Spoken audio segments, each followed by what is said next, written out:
Hi, hello guys, welcome back to my channel. Hope you guys are doing great. I'm doing really great and hope you do the same. And really sorry for uploading the videos very late.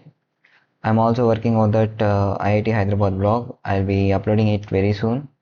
So today I'm here with another interesting topic, the components of the computer.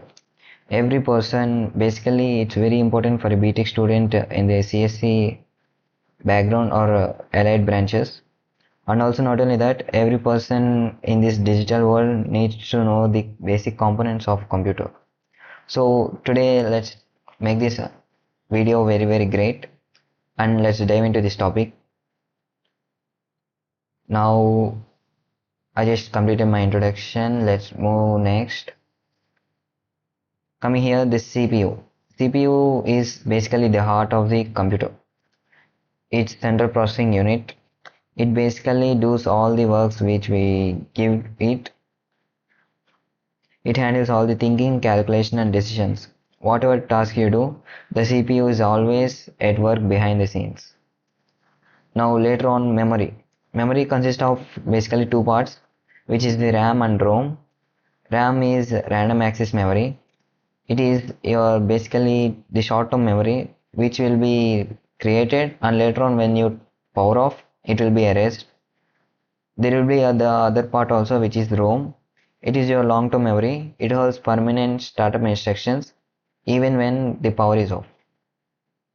Now later on, the storage devices. Storage devices are basically used to store our files, personal details, etc., which includes the HDD and SSD, which is solid state drives, and also HDD hard drives. These are used for storing files, apps, games, basically everything. Now coming next to the input and output devices. Input and output devices which we visually see, basically the devices like a keyboard and mouse which we use to give instructions to the computer. Monitors basically give the response, all the information your computer processes. With various sizes, resolutions available, a good monitor can enhance your viewing experience whether you are gaming, working or watching videos, etc. Now later on, the printers. These are also the output devices. Printers are the bridge between digital and physical worlds. They allow you to produce hard copies of your documents and images.